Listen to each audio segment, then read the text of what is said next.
In Revelation 17.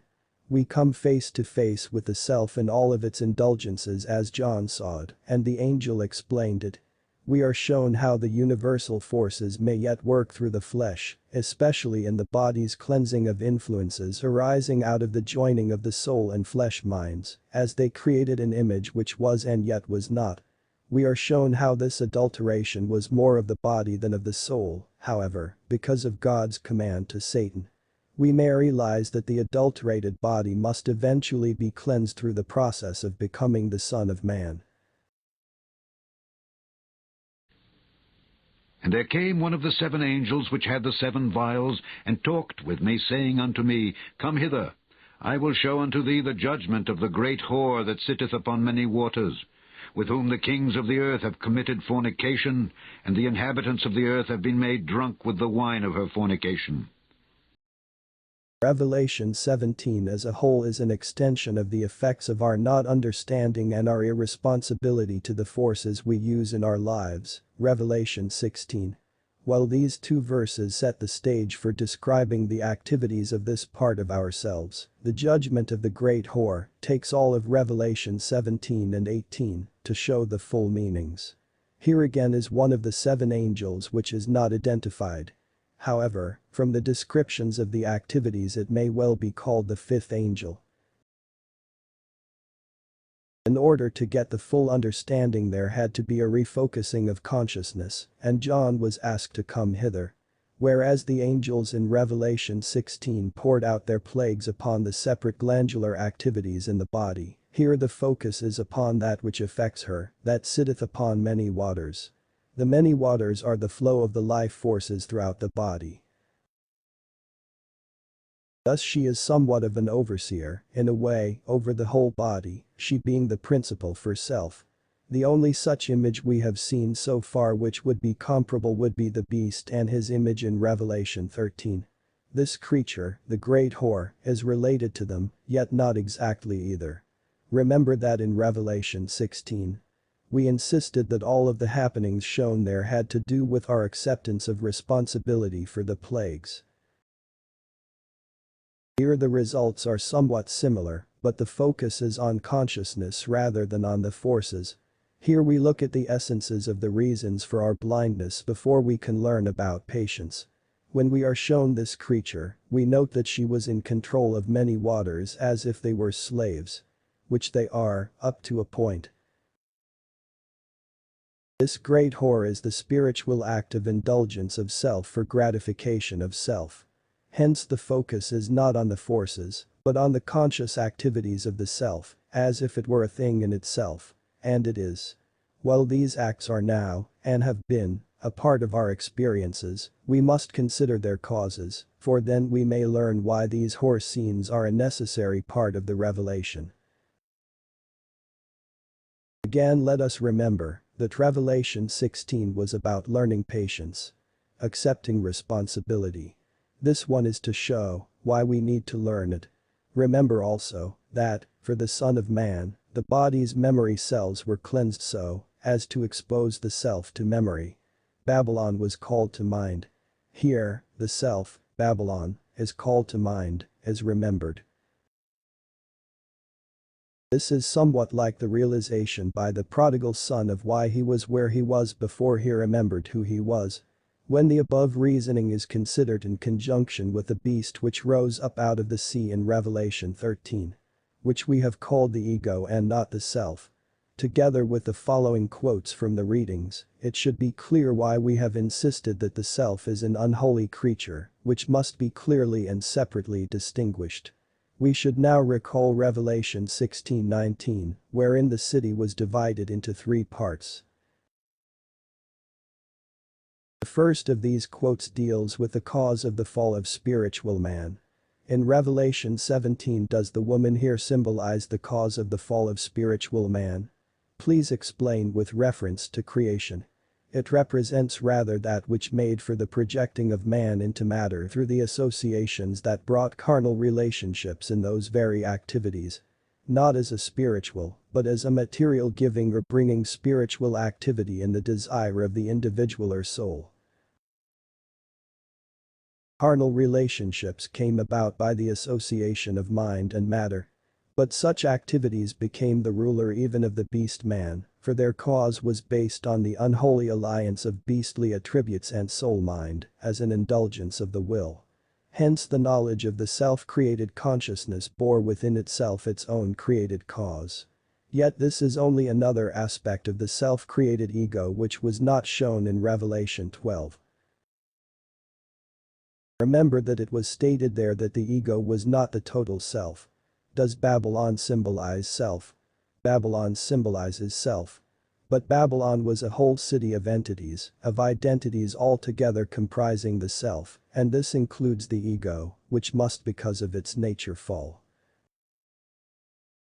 This is reflected in this quote. Please interpret the fall of Babylon as referred to in the 14th, 17th, and 18th chapters of Revelation. Babylon represented the individual. Those periods through which every soul passes in its delving into the varied mysteries that are the experiences of the carnal mental, the spiritual mental forces of the body, and, as viewed from that presented, may come to the knowledge only through the cleansing that is shown, must come to those that would be saved from the destructions that are given there. In this quote we find that the beastly carnal mental combined with the soul's spiritual mental, as presented under Revelation 12, is an experience through which every soul passes. Since we identify with experiences through memories, these memories of the cause of our being as we are, can only be recalled by the cleansing of memories. In light of these concepts, John's "come hither" may well be likened to the call of cleansed memory in the prodigal son who then remembered his father. We must not overlook the second verse which, while closely tied to the activities shown above, clarifies the idea of fornication and separates it from adultery. For many people the two words have only one meaning. Adultery in the sexual context only. Here fornication is the association of the kings of the earth by which the inhabitants of the earth have been made drunk with the wine of her fornication. This points to the indulgences of the self, for the sake of self. The using of the earth forces for self regardless of consequences. Regardless of responsibility for the results is the real meaning of the word fornication. Yet this concept, too, was inherent in the mixture of the self even from its beginning. Thus it is possible to see that the activity of fornication came into being before the activity of adultery. Fornication therefore is far more noxious than the narrower concept of sexual license. So he carried me away in the spirit into the wilderness. And I saw a woman sit upon a scarlet-colored beast, full of names of blasphemy, having 7 heads and 10 horns. John was taken into the wilderness in spirit, where he could view and understand the confusion, the wilderness, going on in the earth plane caused by the beastly elements mixed with the soul's natures. Here again we are dealing with universal forces, and not just individual reactions. The woman, as the manifested principle of acceptance, represents the result of the unholy alliance of the soul and flesh natures, which brings the desires of the body to consciousness first and foremost, because we seem to be in the flesh. It is manifested, and so foremost in our awareness. John was seeing the essences of the laws or principles as they endeavor to present themselves to show us our real makeup, which involves the evolutionary movement in the purposes of the earth plane, the growth principle. To us individually in a lifetime, such laws and principles are hidden in the various activities and applications we make of our understanding, as well as of our desires. The woman here sits upon the principle of self-indulgence, as if it were a law. Since every force has a directing element in it, so does this one which would, in effect, force us to indulge our earthly desires because we are flesh-oriented. This is because we chose to do so in our beginnings in the earth's element. See Eula Allen's Before the Beginning. The woman, the acceptance principle, took this force of indulgence unto her bosom in order to nourish it to maturity. This is one of woman's functions, hence the woman as a symbol. The scarlet color is clearly a symbol of the indulgence of the appetite, and her seed is in the desires which are given life through the activities of the gonads. I are taking charge of what we desire, naming our wants, and forming them into fixed ideas we come to be them as we express them. This is blasphemy in regards to the operation of the creative forces in us, for they are of God, but we take them as being ours to do with as we choose. The 7 heads and 10 horns clearly refers to the body, and the self for these words are the same as those in Revelation 13:1. It seems unfortunate that in reading Revelation 17:3 we are attracted to the woman and scarlet-colored beast, while we apparently pay small attention to the 7 heads and 10 horns, which could give us some clues. The beastly natures are ours. We should recognize them, whether or not we recognize the heads in the endocrine system as being in us. See also verse 12. And the woman was arrayed in purple and scarlet color, and decked with gold and precious stones and pearls, having a golden cup in her hand, full of abominations and filthiness of her fornication. The clothing worn by the woman and how she was decked out tells us quite a bit about ourselves if considered in the light of the previous verse. In fact, this verse explains the previous one. Being arrayed in purple and scarlet shows that the mind has ideas, the color indigo of the pineal glandular activity, which are what we would wear to express our being. These ideas and desires are formed by the color red in all its indulgent shades, that arraignment of essences in back of every desire formed by the creative forces in us.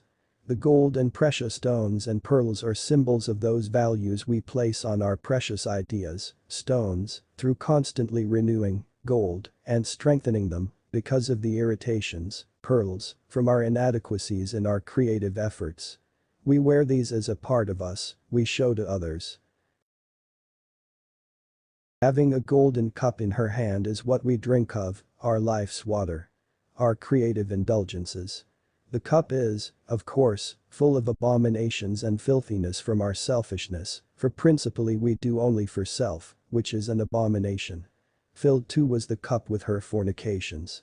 For a better understanding of this word, refer to the discussion about it under verse 2.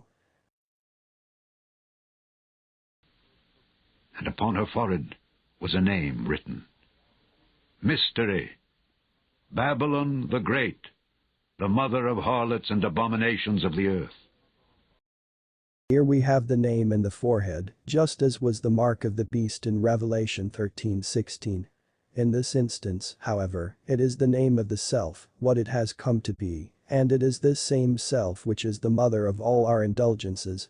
The self, as the great I, must we recognize as being all-important, yet this same being is the mother of our indulgent traits, the harlots, and the abominations in the earth, because of how we adulterate the creative forces.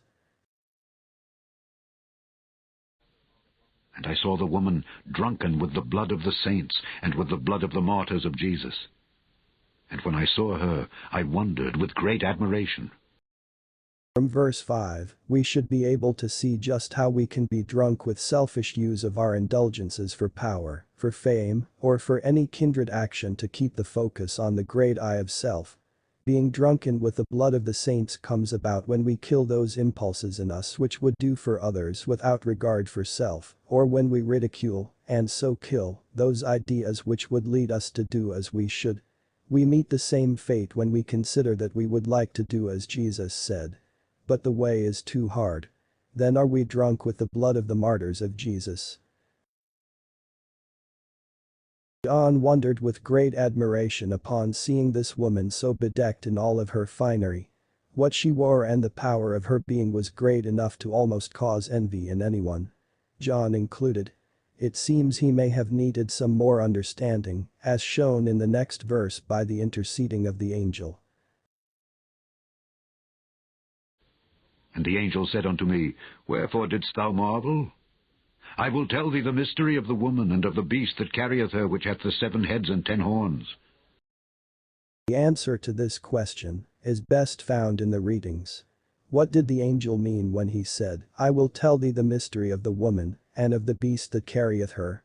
That which is understood by those that follow in the way of the Lamb, that come to know how man separates himself through the desires, to become as the procreator in the beasts, which made the necessity of the shedding of blood for redemption, for it brought sin in the shedding.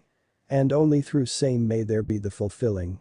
And, as given, the heavens and earth may pass, but his law, his love, his mercy, his grace, endureth for those who will seek to know his will.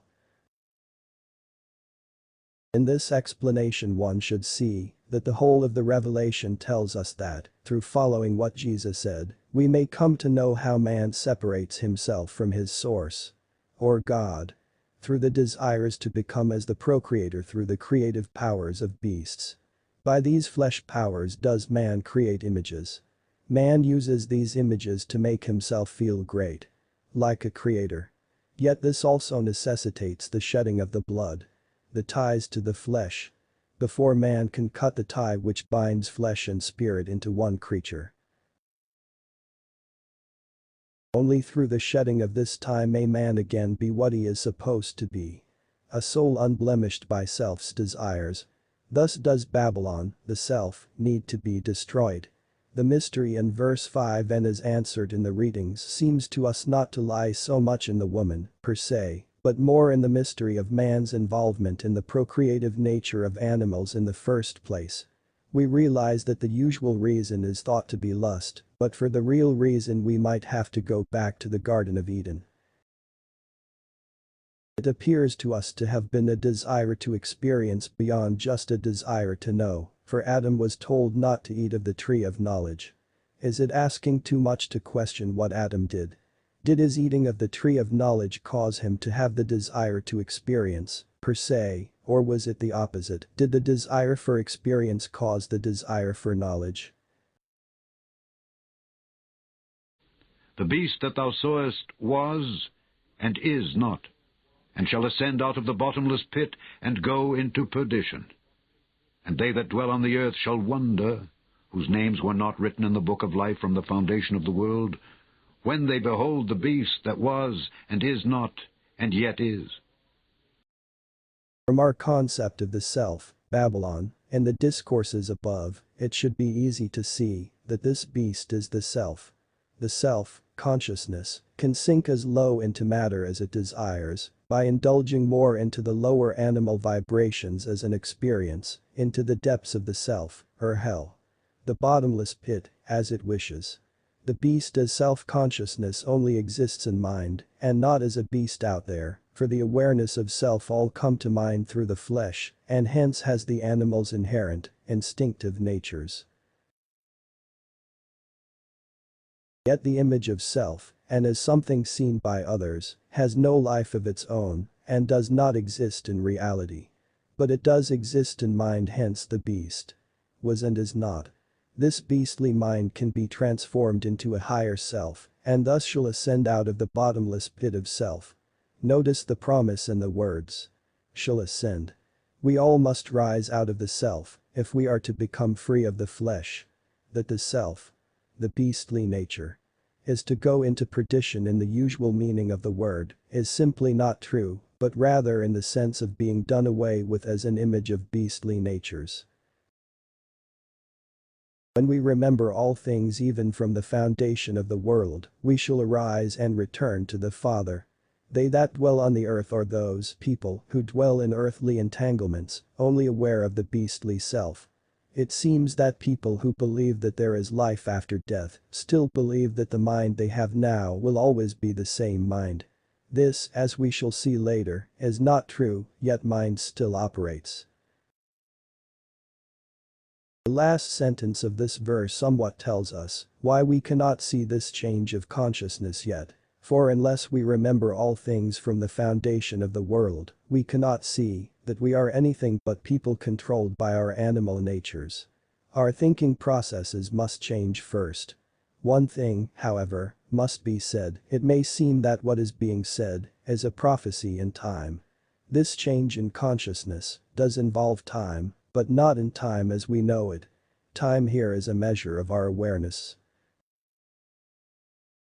We should notice that the beast here, which is called the self, arose from the bottomless pit, and we should correlate it with the dragon's activities in the earth in Revelation 12 and 13. The first beast, the leopard, ego, arose from the sea, the unconscious. The second beast, an image only, arose from the earth. This beast, the whore, the self, arose from the bottomless pit. This trinity of beastly appearances embodies the truism that the first shall be last and the last first. Self's indulgence of the earth forces, spirit moved into matter, as the first cause of man's fall, as the last to be featured of the bodily activities leading ultimately to his return to the Father. In this we cannot ignore the participation of Satan's efforts as being a helpmeet to man, as he shepherds us through the ramifications of knowing good and evil in self's bottomless pit of indulgences, all of which are finally cleansed as self is cast into the lake of fire, of justice, in Revelation 18. And here is the mind which hath wisdom. The 7 heads are 7 mountains on which the woman sitteth.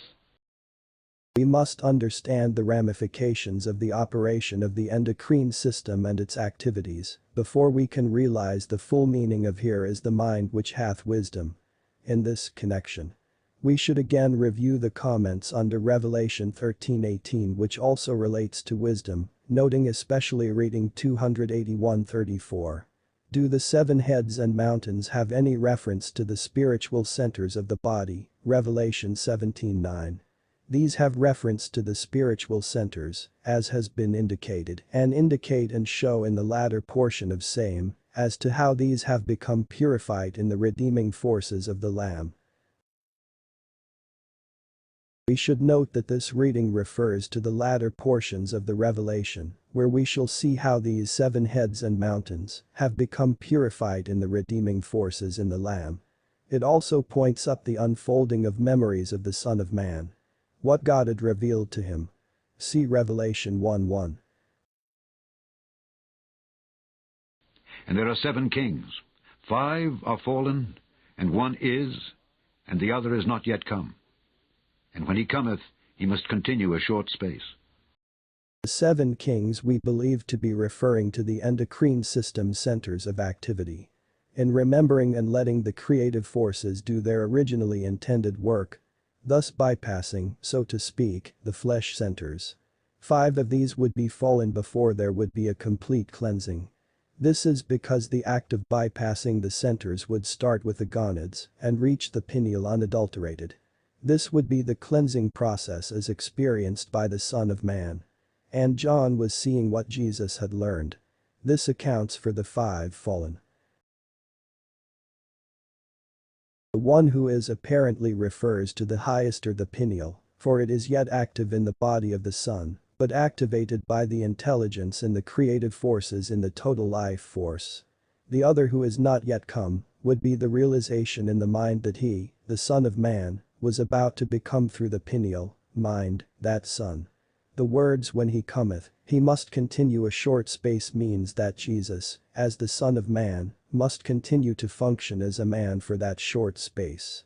In this we should remember there were no faults listed at the pineal level in Revelation 3:14, but it was a faithful and true witness, the beginning of the creation of God.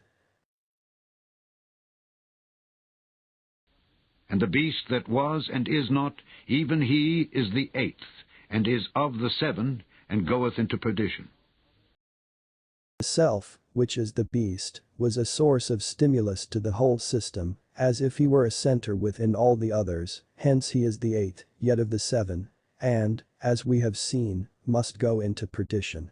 Because he was only in mind, an image only. When the other who is not yet come, does arrive in consciousness, it takes over the pineal activity completely, for Jesus said, the Son can do nothing of himself, but what he seeth the Father do. And the 10 horns which thou sawest are 10 kings, which have received no kingdom as yet, but receive power as kings 1 hour with the beast. As previously stated, these 10 horns, or 10 kings, relate to the 5 senses. each one interpreting vibrations received as either for self or for others, making 10 horns or vibrations. For a period of time, of understanding, there is 1 hour.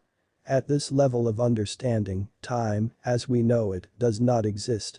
We might also remember that the 5 senses all have points in the body for stimulus to the mind, just as do the endocrine centers. These have one mind, and shall give their power and strength unto the beast. Since the body's 5 senses are of the flesh, their first allegiance is to that flesh mind, so naturally they give their power to the beast. The self. They are all doing one thing in mind, all are serving as senses by sending vibrations to the mind which are all interpreted as colors. These shall make war with the Lamb, and the Lamb shall overcome them, for he is Lord of lords and King of kings, and they that are with him are called and chosen and faithful. These senses, being of the flesh, would naturally make war with the Lamb, for all flesh ties must be overcome. And to the self they have had a kingly place in the heart of the beast. We should notice the difference between those that are with him in this verse, and those who give their power and strength to the beast in verse 13. Those in this verse are called, and chosen, and faithful, while those in 13 are loyal to the flesh by their nature. Those forces in the soul are universal and hence are called to be a helpful influence in man, so they were chosen and faithful to their first cause. Their first knowledge of being. In this respect, it is small wonder that the Lord of Lords and King of Kings should overcome those earthly forces which help the beast. And he saith unto me, The waters which thou sawest where the whore sitteth are peoples, and multitudes, and nations, and tongues. All of these, the waters, are the life forces in the peoples, multitudes, nations and tongues.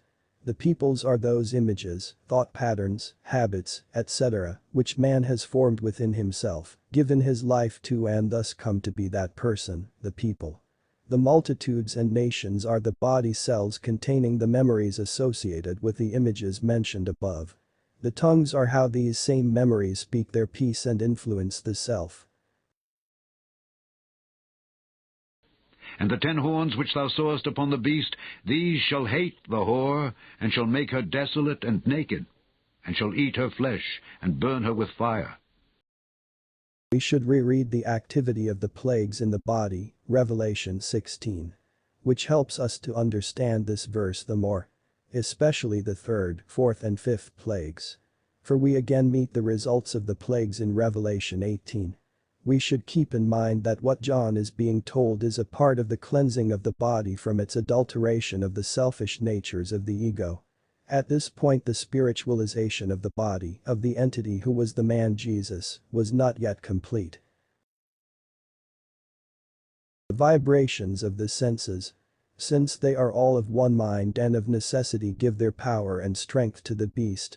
Yet remember their source, not in the body, but, since they are a part of the life force, they hate the adulteration of their efforts by the self, and thus they hate the whore. Since the creative forces are bypassing the centers in the body, they still know the results of the pure forces affecting the body, and by their non-activity denude, and deny the self its accustomed sources of fleshly stimulus. And in effect they eat her flesh and burn her with fire. Since fire is just as she, the whore is burned up by the loss of her stimulus for life. For God hath put in their hearts to fulfill his will, and to agree, and give their kingdom unto the beast, until the words of God shall be fulfilled. In this we find that the treatment of the self by the senses, 10 horns, is a fulfillment of the will of God, for, as stated, they remembered their source, their maker. It can thus be seen that they were called, chosen and faithful to that first cause in them regardless of their association with the image of the beast, the self. And the woman which thou sawest is that great city which reigneth over the kings of the earth. Here again, we find that the woman is that great city, Babylon. And she in turn is the self, as made by a man. What did the angel mean when he said, I will tell thee the mystery of the woman, and of the beast that carrieth her? That which is understood by those that follow in the way of the Lamb, that come to know how man separates himself through the desires to become as the procreator in the beasts, which made the necessity of the shedding of blood for redemption, for it brought sin in the shedding, and only through same may there be the fulfilling, and, as given, the heavens and earth may pass, but his law, his love, his mercy, his grace, endureth for those who will seek to know his will.